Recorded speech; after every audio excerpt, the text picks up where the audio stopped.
Hello friends, Surupa রন্ধনশালায় দেখো আজকে কি নিয়ে এসেছি। আজকে নিয়েছি অল্প করে খানিকটা চিংড়ি মাছ। চিংড়ি মাছের মুইঠা তৈরি করব। দেখো এই চিংড়ি মাছটার মধ্যে একটু তেল আর হলুদ আর নুন দিয়ে মাছটাকে একটু মেখে রেখে দেব।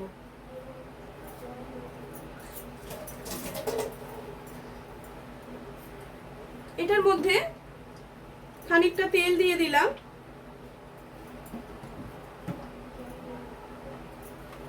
একটু নুন দিয়ে দিচ্ছি পরিমাণ মতো,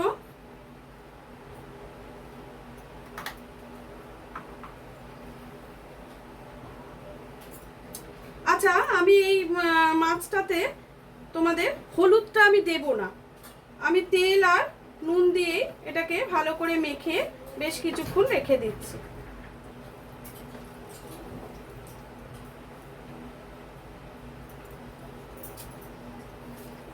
তেল আর নুন দিয়ে এটাকে মেখে রাখলাম বাবা।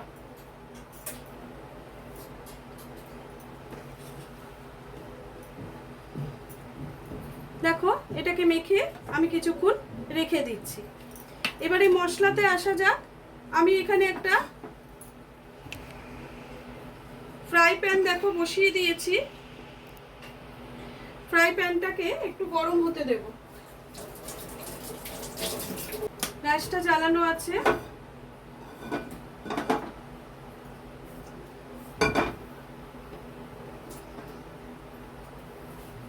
গ্যাসটা জোরে করে দিয়েছি। এবারে এর মধ্যে খানিকটা অল্প করে একটু সাদা তেল আমি ছিটিয়ে দিলাম, বেশি তেল কিন্তু আমি দিইনি। তার মধ্যে আমি এখানে 1 2 3 4 5 7 কোয়া রসুন নিয়েছি। দেখো রসুনের কোয়াগুলো অনেক বড় বড়, ওই জন্য 7 কোয়া নিয়েছি। আর বড় মাপের একটা পেঁয়াজ নিয়েছি, যেহেতু আমার চিংড়ির পরিমাণটা কিন্তু খুবই কম। এবার আমি এই রসুন, পেঁয়াজ আর তার সঙ্গে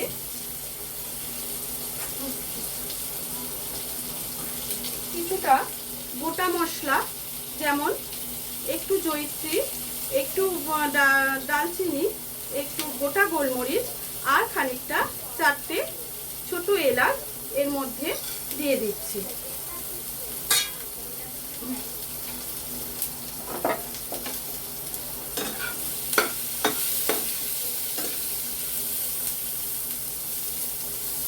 এটার মধ্যে একটু নুন দিয়ে দেব।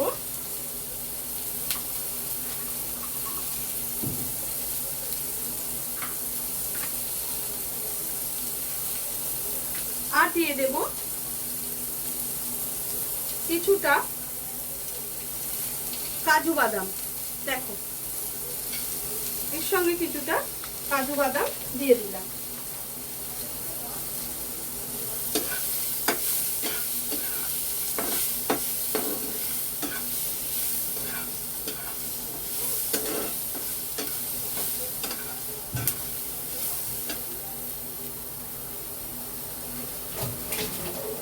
তার সঙ্গে খানিকটা সাদা তিল, দেখো এই যে খাপটা, এটা হাফ নিয়েছি, এর মধ্যে মিশিয়ে দিলাম। একেবারে ড্রাই রোস্ট করে নেব। তার সঙ্গে দিচ্ছি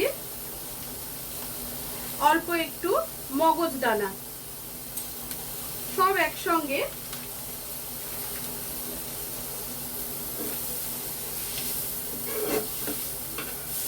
নেড়ে নেব।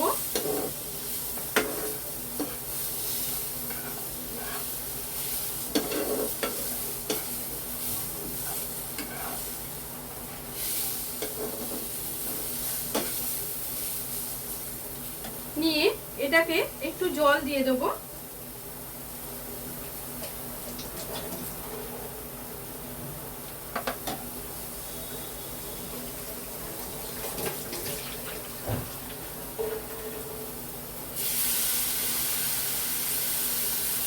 জল দিয়ে কিছুক্ষণ হতে দেব।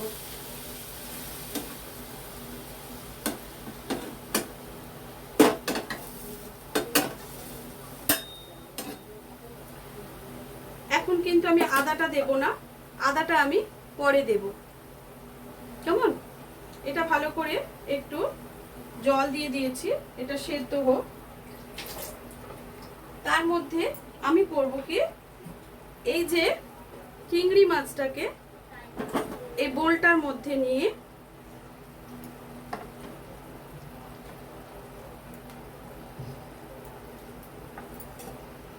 একটু পেস্ট করে নিয়ে আসবো।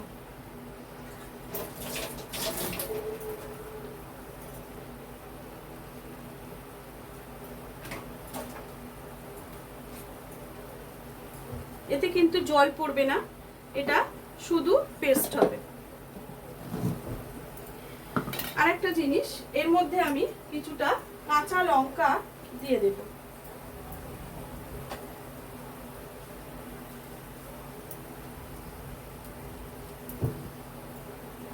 কাঁচা লঙ্কা আমি বেশি দিইনি, দুটো দিয়েছি, তোমরা তোমাদের পরিমাণ মতো দিয়ে দেবে। এটা হোক, আমি ততক্ষণ এই চিংড়ি মাছের পেস্টটা করে নিয়ে চলে আসব। দেখো চিংড়ি মাছটা আমি খুব ড্রাই করে পেস্ট করে নিয়ে চলে এসেছি। এবার এটা আমি একটা পাত্রে নিয়ে নেব, তারপরে আমি দেখাচ্ছি কি করব। দেখো এদিকে আমার এই জলটা কিন্তু কমে গেছে অনেকটাই, আর এগুলো সেদ্ধ হয়ে গেছে। যতটা আমার সেদ্ধ করার প্রয়োজন ততটাই সেদ্ধ হয়ে গেছে। এবার এইটাকে বন্ধ করে দিচ্ছি। এটা ওই মিক্সার গ্রাইন্ডারের মধ্যে দিয়ে আবার এটাকেও আমি পেস্ট করে নিয়ে চলে আসব। দেখো আমি কড়াটা বসিয়ে দিয়েছি এখানে। এবার এর মধ্যে দিয়ে দেবো খানিকটা সাদা তেল।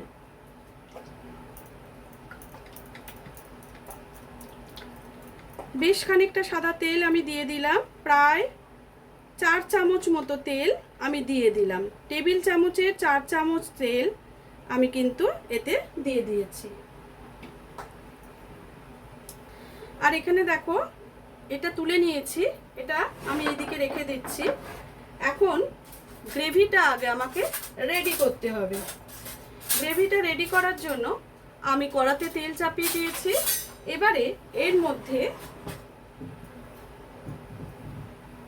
আমি দিয়ে দেবো কিছুটা আদা রসুনের পেস্ট।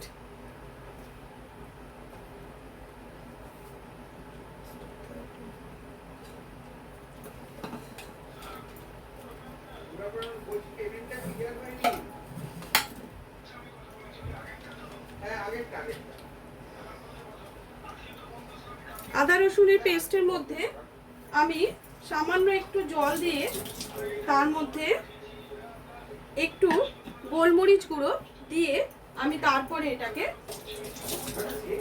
দেব।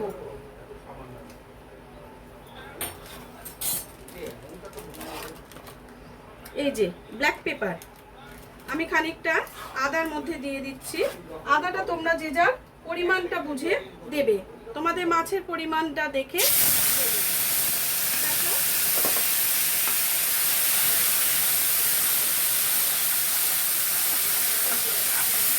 আদা গোলমরিচটাকে আমি কিন্তু ভালো করে নেড়ে নিচ্ছি। এটা কিন্তু ভালো করে নেড়ে নিতে হবে, আদার কাঁচা গন্ধটা যাওয়া অবধি।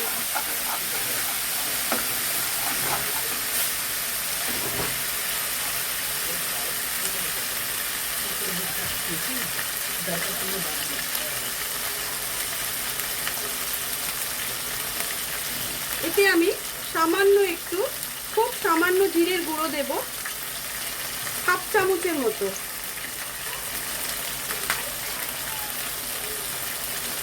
আর 1 চামচের মতো ধনের গুঁড়ো অবশ্যই দেবে।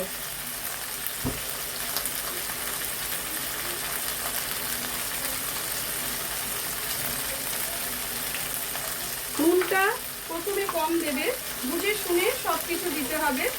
আর আমি দেব 1/2 চামচ চিনি, 1/2 চামচেরও কম চিনি দিয়েছি।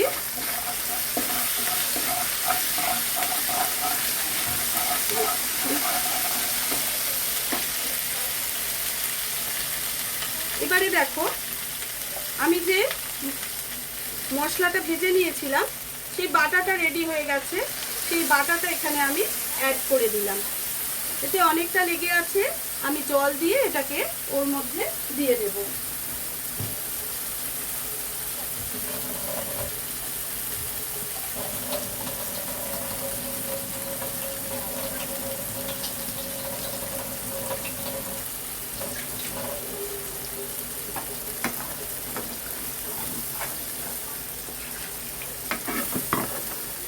এটাকে আমি ভালো করে এখন কষে নেব।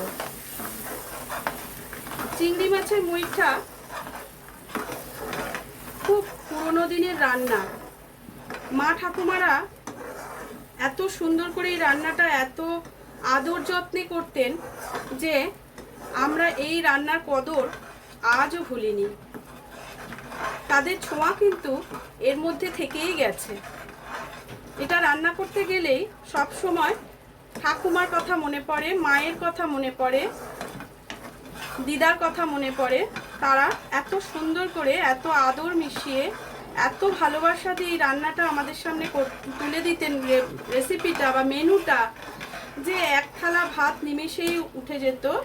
হয়তো আমরা তাদের মতো করে হয়তো সেই একই স্বাদ আনতে পারবো না, তবু চেষ্টা করব তাদের রীতিকে ধরে রাখার। দেখো এটা হচ্ছে, এর মধ্যে আমি দিয়ে দেবো খানিকটা টক দই।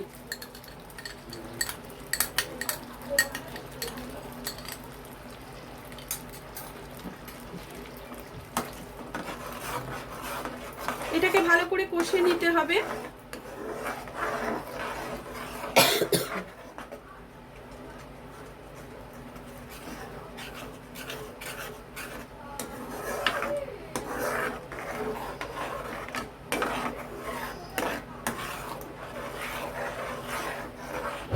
ভালো করে কষে নিয়ে গ্রেভিটাকে একটু ফুটতে দিতে হবে।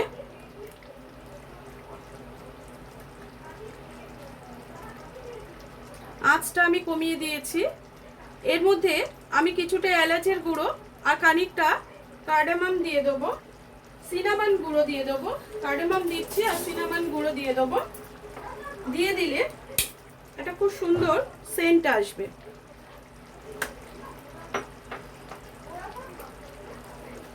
তখন তো তারা সব হাতে বেটেই করতো। এই এলাচ মানে সব রকম গরম মশলা হাতে বেটে করতেন। আর দেখো নারকেলের দুধও তারা কিন্তু হাতে তৈরি করে নিত, নারকেলটাকে বেটে। আমি কিন্তু কিনে নিয়ে এসেছি নারকেলের দুধ, যেটা এই রান্নার জন্য অপরিহার্য। নুন মিষ্টিটা অবশ্যই চেক করে নেবে। সব রান্নাতেই নুন মিষ্টির পরিমাণ যদি ঠিক না থাকে, সেই রান্নাটা পুরোটাই বিফলে যায়।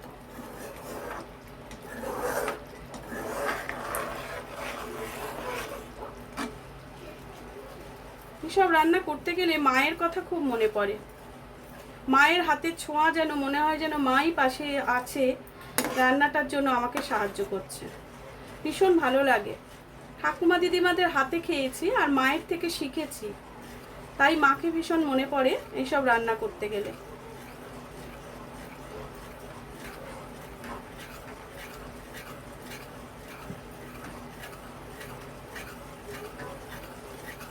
আঁচটা একটু জোরে করে দিলাম। এটা কিন্তু ফুটতে থাকলে চতুর্দিকে ফেটে উঠবে, তখন কিন্তু এতে সামান্য পরিমাণ জল দিয়ে, জল দেবো না, নারকেলের দুধ দেবো, দিয়ে এটাকে ফুটতে দিতে হবে। যখন কিনা ওই ফোটার মধ্যে টকবক করে যখন ফুটবে, তখন আমি মুইঠাগুলো তাতে ছেড়ে দেব। অপেক্ষায় থাকা, কষাটা হয়ে আসা অবধি। দেখো এটা ভীষণভাবে ফুটে গেছে এবং কষাটা হয়েও এসছে। আমি নারকেলের দুধের প্যাকেটটা তোমাদের দেখিয়েছি। এটা একটা পাত্রের মধ্যে, বাটির মধ্যে আমি ঢেলে নিচ্ছি।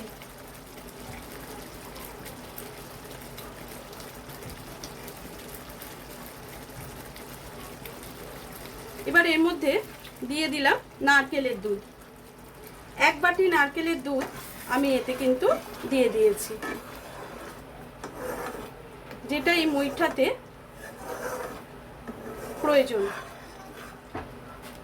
স্বাদটা অনেকাংশে বাড়িয়ে দেবে।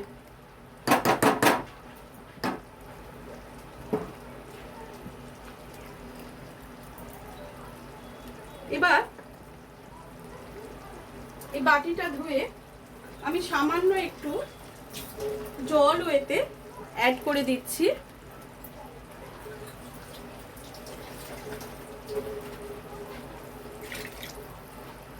এটাকে ভালো করে নাড়িয়ে দিচ্ছি।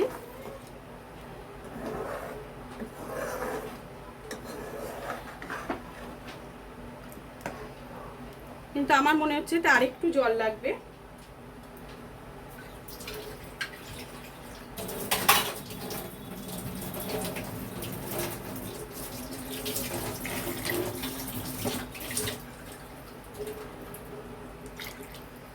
কেন আমাকে এই চিংড়ি মুইঠাটা সেদ্ধ হতে দিতে হবে। এবার এটা ফোটার অপেক্ষা, এটা ফোটার জন্য আমাকে অপেক্ষা করতে হবে। এটা ফুট ধরলে আমি আবার ঘুরে আসব। দেখো ঝোলেতে বলক এসেছে। এবার আমাকে কি করতে হবে, মুইঠাগুলো এই বলকের মুখে মুখে ফেলতে হবে। এই যেখানে যেখানে ফুটছে সেই ফোটার মুখে কিন্তু আমাকে ফেলতে হবে, অন্য জায়গায় দিলে কিন্তু ওটা মিশে যাবে। এই বলকের মধ্যে আমাকে মুইঠাগুলো তৈরি করে করে ফেলতে হবে। যখন মুইঠাটা রেডি হয়ে যাবে তখন কিন্তু নিজে থেকে ভেসে উঠবে। চতুর্দিক দিয়ে বলক এসেছে, দেখো ফুটে উঠেছে, যেটাকে বলে ফুটে ওঠা। আমাদের মায়েরা বলতেন বলক এসেছে।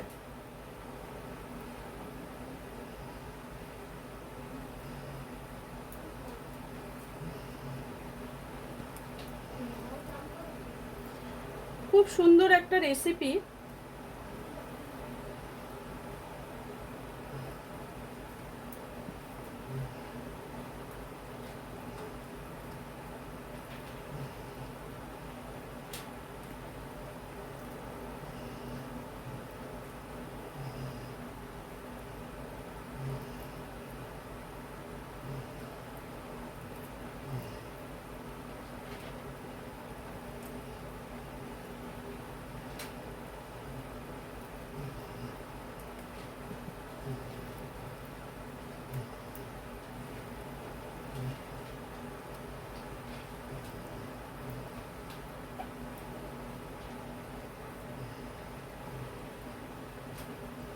আমি খুব বড় বড় করিনি, যেহেতু আমার কাছে মাছটা কম ছিল।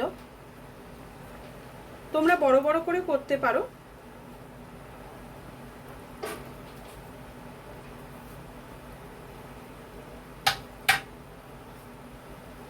এবার এটাকে হালকা হাতে একটু নাড়িয়ে দিতে হবে।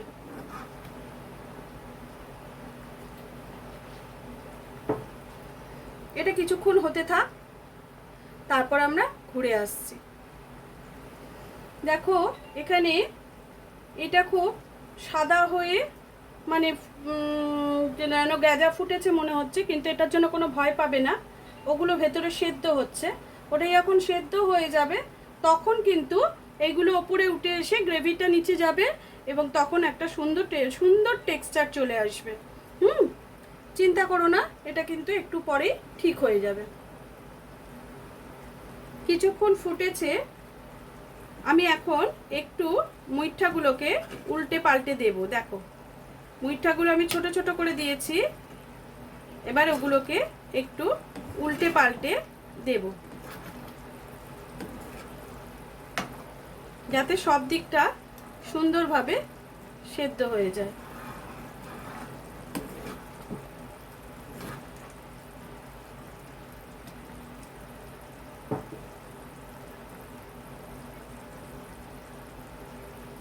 আমি এখন খানিকটা কাঁচা লঙ্কা ওর উপরে ছড়িয়ে দেব, আর এটাকে একটু এবার চাপা দিয়ে দেব। মুইঠাগুলো ভালো করে সেদ্ধ হয়ে যাবে, গেলে আমরা কিছুক্ষণ পর ঘুরে আসছি। গ্রেভিটা অনেকটা শুকিয়ে এসছে, আমি ঢাকনাটা এবার খুলে দিচ্ছি।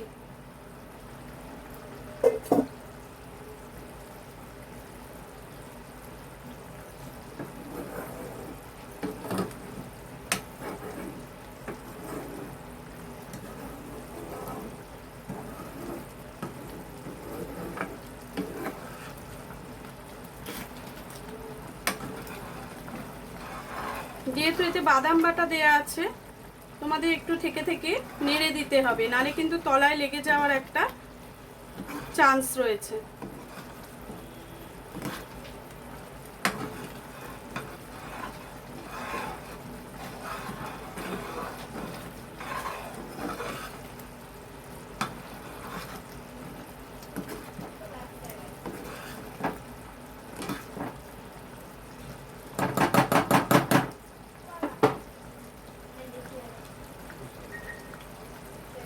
আমার রান্নাটা হয়ে এসছে, গ্রেভিটা আরেকটু শুকিয়ে গেলে আমি কিন্তু নামিয়ে ফেলবো, কারণ এটা বেশি শুকনো করা যাবে না, এটা একটু গ্রেভি থাকবে।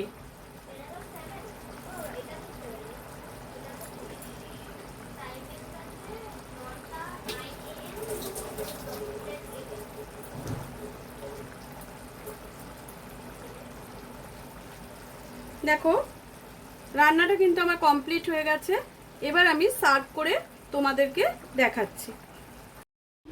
দেখো হয়ে গেল আমার চিংড়ি মাছের মুইঠা, আমি এটাকে সার্ভ করে নিয়েছি। দেখতে পাচ্ছ কেমন লাগছে তোমাদের আমি জানি না।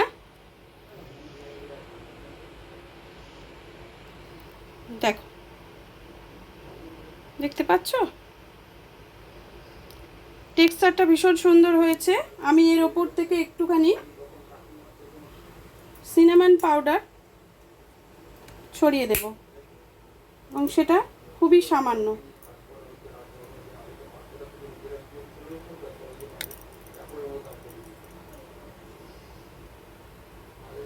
দেখো